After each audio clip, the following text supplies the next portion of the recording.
A station covering all of the DMV. This is DC News Now. Happening now at 6, covering the entire DMV and beyond. Sights and sounds of a nation under attack. Tonight, Israel defending itself against Palestinian militants. The world is watching. President's promise to support the country now at war, and local leaders on how America is stepping up. And back here at home, a city in crisis. 5 people shot overnight in Northeast D.C. What investigators know about the city's 10th mass shooting this year. And saving money on your next meal. How you can cash in on rewards at grocery stores and restaurants. Plus, a new way to play, how a high-tech football helmet is changing the game for one district football team. And boy, what a difference a day makes. We saw those high temperatures into the upper 60s today. Felt more like fall, and we're in for a chilly night ahead. All these details on just how chilly it'll get coming up. Thank you, Jackie, and thank you for joining us for DC News Now at 6 this Saturday evening. I'm Ben Dennis. Happening now, the country of Israel is actively at war with Palestinian militants after a surprise attack overnight by a group known as Hamas. That group went on to kill and abduct hundreds of people, including civilians. All of this during a major Jewish holiday. Israel's prime minister vowing to inflict an unprecedented price on Hamas, he says. This is when Hamas militants breached the Gaza Strip border today. Gunmen rolling into as many as 22 locations, including towns. Israel did retaliate, leveling this tower in Gaza with a series of explosions into the night sky there, illuminated by Hamas rockets toward the capital of Tel Aviv. Sirens also heard there as defense rockets intercepted many before hitting the ground. Meantime, rescue crews work where one militant rocket did hit a building.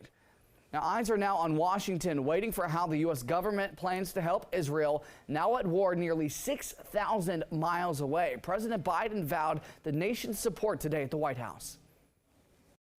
Spoke with members of Congress, directed my national security team to engage with their Israeli counterparts, military to military, intelligence to intelligence, diplomat to diplomat, to make sure Israel has what it needs. And in D.C. today, the Israeli embassy appeared quiet on the outside in the Van Ness neighborhood. One man did stop there to pray. A Secret Service agent was also stationed there this afternoon. Meantime, Maryland Senator Ben Cardin said on X, formerly Twitter, mourning the loss of civilians, adding, as chairman of the Senate Foreign Relations Committee, quote, I am committed to ensuring that Israel has what it needs to defend itself and its citizens today and every day.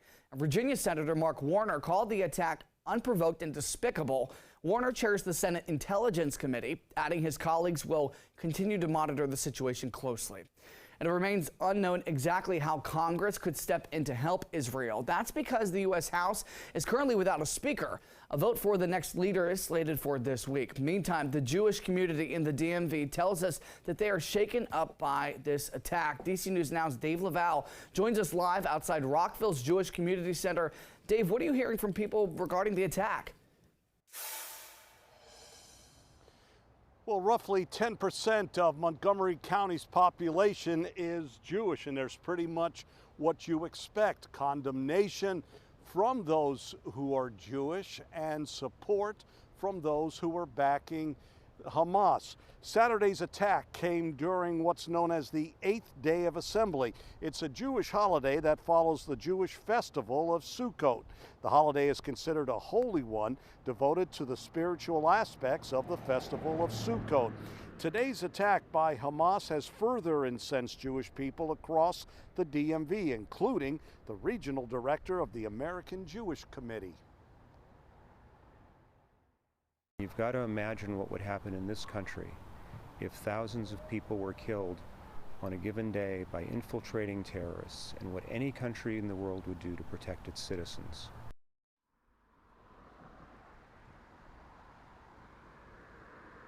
We received a statement from the United States Council of Muslim Organizations in which it said, in part, the recent unprovoked and continuous attacks by Israel on Palestinian towns, cities, and refugee camps have resulted in tragic loss of Palestinian lives. The organization also expressed its support of the Palestinian people. We did reach out to several Palestinian groups to comment on camera regarding today's attacks. So far, there has been no reply. We're live in Rockville. Dave Laval, DC News Now. Our thanks to Dave, live in Rockville tonight. Turning to our weather now on DC News Now, Jackie. Jackie, yes. Ozone layer, as she goes by on Twitter. How are you doing, Jackie? It was a beautiful day. Hard to get a better fall day than we had. I know. It was nearly seasonable. We did see high temperatures just shy of reaching 70. 70 is right about the average high temperature for this time of the year. We did see a high of 69 in D.C. It was low 60s, though, up towards Hagerstown. Saw a high of 62 over towards Martinsburg, upper 60s, Culpeper, Fredericksburg, Waldorf. Those current temperatures, they're starting to peel back right now as we're getting closer and closer towards sunset. Sunset officially in D.C. is at 6:41 p.m. this evening, so we're getting closer. But anyway, those current temperatures, lower 60s in D.C., Waldorf, we're upper 50s already in Hagerstown, mid 50s, Martinsburg, Winchester, low to mid 50s back over towards the mountains. We're upper 60s over towards Annapolis and Lexington Park, but a bit of a difference from yesterday evening, and even we did notice that big difference in those temperatures through the day today. Yes, much more seasonable out there, but right now we're seeing at least a difference, 10, even close to 20 degrees cooler.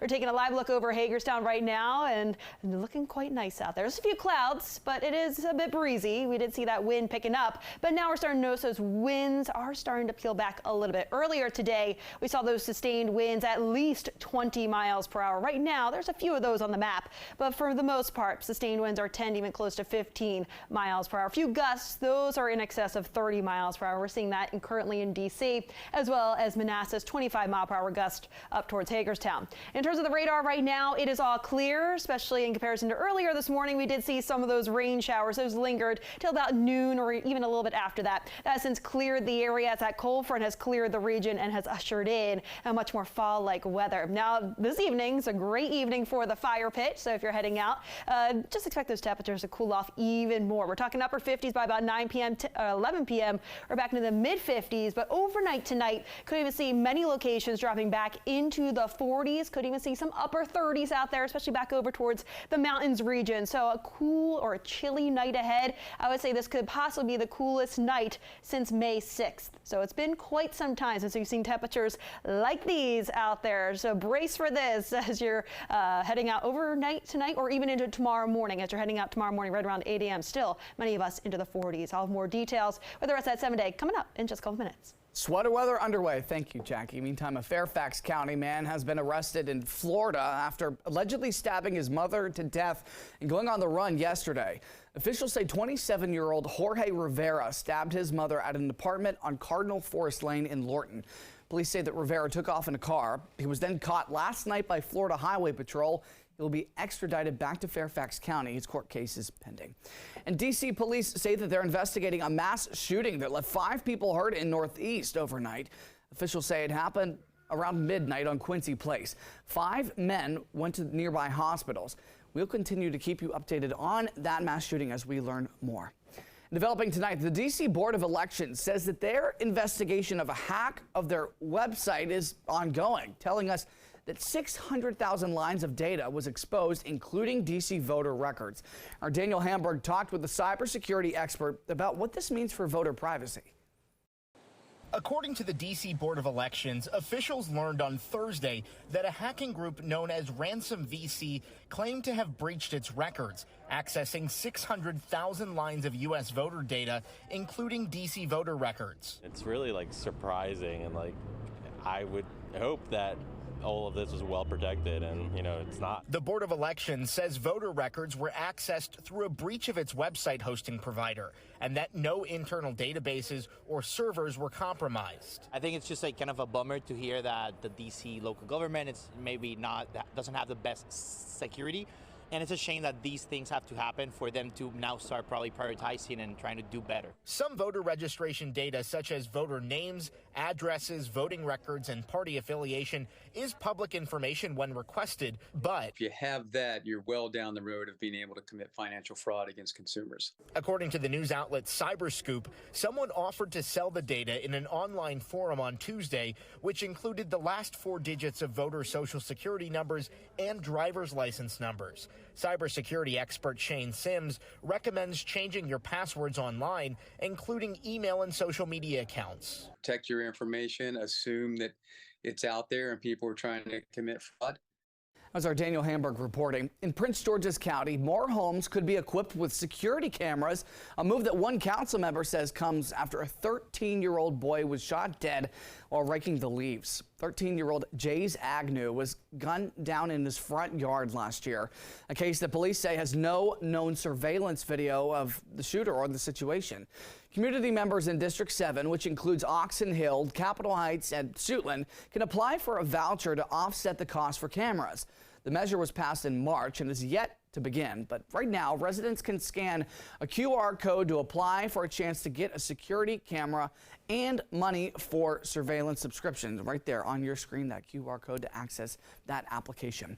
And check this out, a football helmet for quarterbacks who are deaf or hard of hearing. This was created by wireless carrier AT&T and Gallaudet University. The helmet lets a coach call a play on a tablet from the sideline. Then the play shows up on a small display screen inside the quarterback's helmet. Gallaudet was cleared by the NCAA to use the helmet in its home game today against Hilbert College.